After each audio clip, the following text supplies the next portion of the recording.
Salut, bienvenue sur ma chaîne, c'est la première fois. Aujourd'hui, on va parler d'un sujet qui touche chacun de nous, mais qu'on préfère souvent éviter, la colère. Et si je te disais que cette émotion que tu redoutes, que tu détestes même, elle pourrait être ta meilleure alliée? Ouais, je pense que la colère, elle est sacrée et je vais te donner un petit peu mon point de vue sur la colère. On va explorer dans cette vidéo-là pourquoi. euh, Est-ce que c'est bien plus qu'un simple défaut à éviter et comment, en fait, la colère pourrait devenir une force et même une alliée dans ta guérison et dans ta transformation? Je suis Zainab, coach thérapeute dans le trauma, particulièrement d'enfance et transgénérationnel, et je suis également facilitatrice de breathwork et formatrice en soins énergétiques trauma informés. On va explorer ensemble comment comprendre la colère, voire l'honorer même, au lieu de la fuir. Alors pourquoi est-ce qu'on a peur de la colère? Elle est souvent perçue comme étant une émotion destructrice. C'est vrai qu'elle peut éclater comme un volcan, elle peut tout emporter sur son passage, elle peut faire mal, elle peut blesser, etc. Mais ce n'est pas juste ça, la colère en fait. La colère, comme toutes les émotions, c'est juste un signal. C'est un message que quelque chose ne va pas. Quelque chose qui est très enfoui, qui est très ignoré, qui n'est pas respecté, qui est réprimé. Et on a souvent peur de la colère parce qu'on a appris à la cacher, bien évidemment, à la réprimer, à croire qu'elle ne se contrôle pas, qu'elle est dangereuse, qu'elle peut brûler tout le monde. La colère, elle a vraiment une mauvaise réputation. On nous apprend dès l'enfance que la colère, c'est une émotion qu'il faut contrôler, qu'il faut cacher. C'est pas bien d'être colérique. Un enfant en colère, on va l'appeler l'enfant roi. On va lui demander d'arrêter d'être en colère, de se calmer.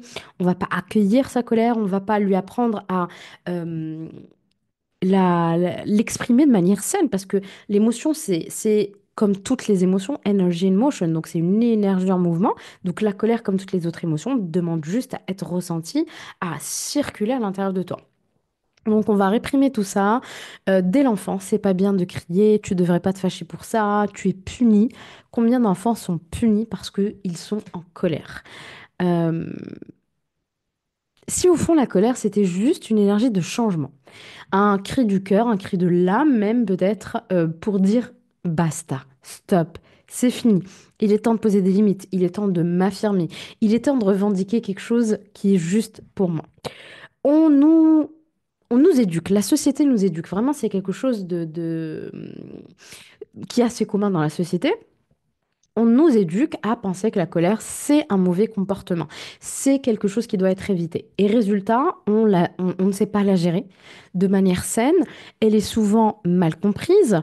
On la réprime et à un certain moment, ça explose. Donc, il n'y a pas d'équilibre dans l'expression de sa colère. Et puis, parfois, on grandit avec un parent qui est colérique, mais qui ne l'exprime pas sainement. Donc, un parent qui est colérique et qui frappe tout le monde, c'est pas de la colère saine non plus. S'il détruit tout sur son passage, on va avoir peur de la colère parce qu'on va penser que si on ressent la colère, on va être comme notre parent qui est dans un état de colère, ok? Mais pourtant, la colère, c'est une émotion très très importante. Être colérique, c'est un trait de caractère où la colère, elle devient dominante, elle devient parfois problématique, elle n'est pas exprimée sainement, elle est même rejetée sur l'autre. Donc, je brûle l'autre sur mon passage, comme une espèce de dragon qui fait du Danaris à tout le monde, si vous connaissez cette petite expression de Game of Thrones. Euh, Dracarys, je pense qu'elle disait. Et donc, c'est un dragon qui brûle tout le monde sur son passage. Mais ça, c'est être colérique, ok? Ressentir de la colère, c'est une émotion ponctuelle. C'est un signal qui peut être exprimé de manière complètement saine, de manière somatique et de manière sacrée même. La colère, c'est une messagère.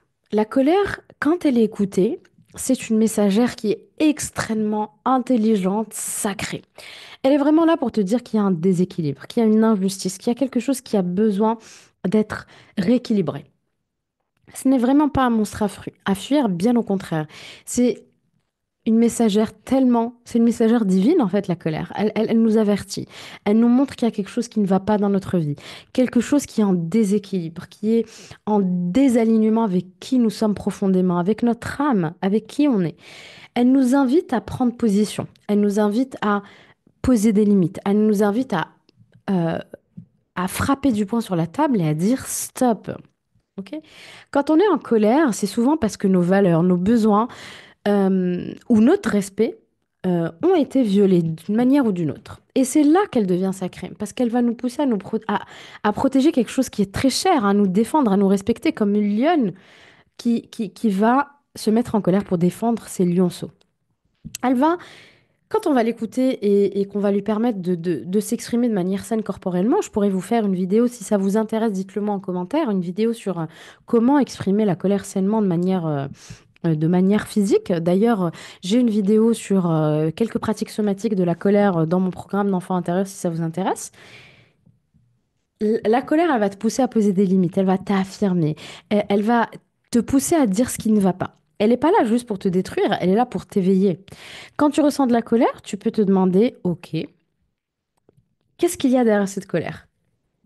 Parce que parfois, derrière la colère, il y a de la tristesse, par exemple. Un enfant, quand il se met en colère, quand on le prend très très fort dans les bras, il peut commencer à pleurer, à exprimer une tristesse. Donc peut-être que derrière cette colère-là, il y a juste de la tristesse de ne pas être écouté, de la tristesse de ne pas être vu, de la tristesse de ne pas être respecté. Donc qu'est-ce qu'il y a aussi derrière cette colère? Qu'est-ce qu'elle vient cacher? Elle peut te, tu peux lui- Tu peux te demander aussi intérieurement qu'est-ce que tu as laissé passer, qu'est-ce que tu as toléré bien, bien trop longtemps. Tu peux te demander aussi, est-ce que tu t'es respecté dans cette situation? Est-ce que la personne, si t'es en colère contre une personne, est-ce que la personne ne t'a pas marché ne t'a pas pistiné tout simplement? Est-ce que tu t'es respecté?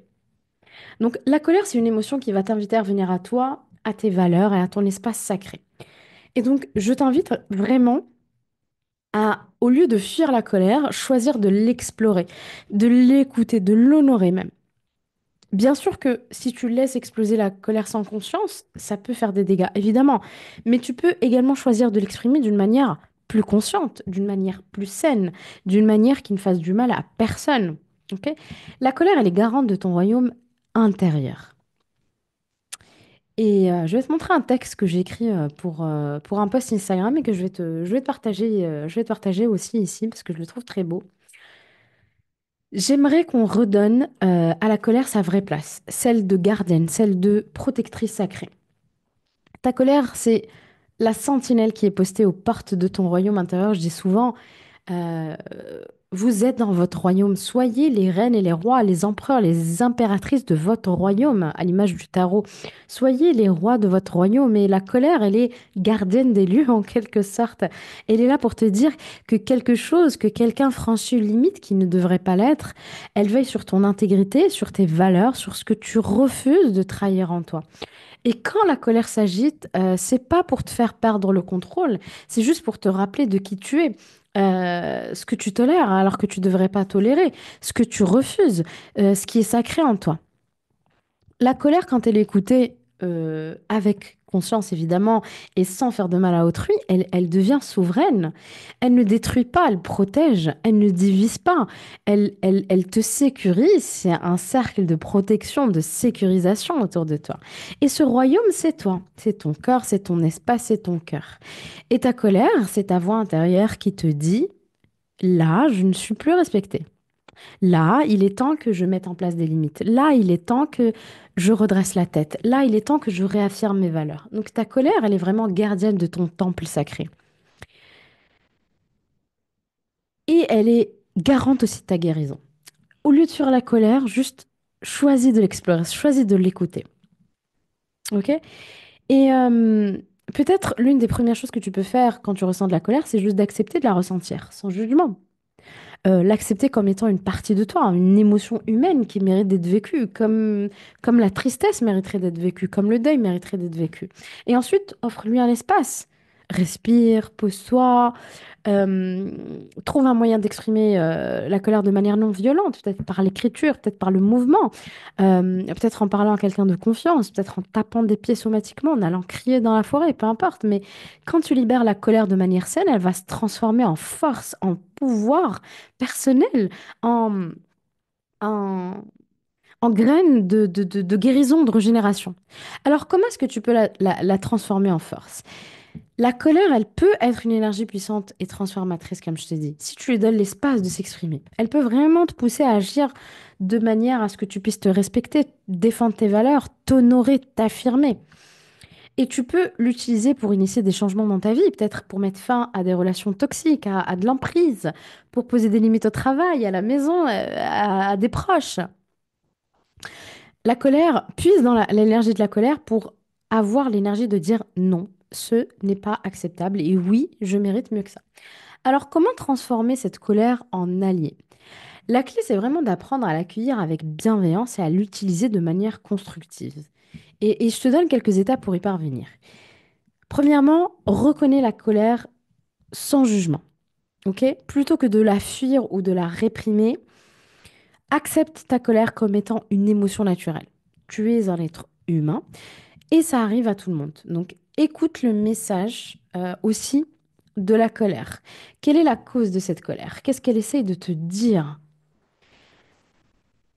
Qu'est-ce que tu peux changer dans ta vie et que cette colère vient pointer du doigt? Et puis, bien sûr, je vais le répéter encore une fois, exprime ta colère de manière saine. Trouve un moyen de l'exprimer. Parler à quelqu'un, écrire dans un journal, de l'exercice physique comme de la course, du yoga, de la boxe, peu importe, des pratiques somatiques également, mais il est important de libérer cette énergie, parce que c'est une énergie qui cherche juste à être là. Quand on fait des séances de breathwork avec moi, quand il y a de la colère qui vient, j'invite tout le temps à frapper dans un coussin, à hurler dans un coussin, à taper avec les pieds, à taper avec la main, à prendre le coussin et à le jeter. Donc il y a plusieurs manières somatiques d'exprimer la colère. Mais il est important de libérer cette énergie de manière saine pour qu'elle ne se transforme pas en violence envers toi ou envers l'autre, en quelque chose que tu réprimes et qui se retourne contre toi. Ça peut faire même des maladies auto-immunes, hein, quelque chose qui se retourne contre toi. Donc, laisse la colère s'exprimer de manière saine et utilise cette colère-là pour poser des limites. La colère, elle va t'aider à affirmer tes besoins et à te respecter. Elle est là pour te rappeler que tu mérites d'être entendu, que tu mérites d'être respecté et t'invite vraiment à te respecter toi-même. J'espère que tu as bien compris que la colère n'est pas l'ennemi, que c'est une alliée sacrée. C'est un cadeau même déguisé qui t'invite à t'affirmer, à prendre soin de soi et à changer ce qui ne va pas. Donc au lieu de l'ignorer, au lieu de la fuir, juste laisse-la t'enseigner ce dont tu as vraiment besoin. Si tu as aimé cette vidéo, n'oublie pas de t'abonner à la chaîne, mettre un like, de partager avec quelqu'un qui pourrait en bénéficier et surtout laisse-moi un commentaire pour me dire comment toi tu gères ta colère, quelle est la meilleure manière que tu as trouvée pour gérer ta colère. À très vite dans un prochain épisode et n'oublie pas que ta colère est sacrée. Alors, juste exprime-la et autorise-toi d'être en colère. À très vite.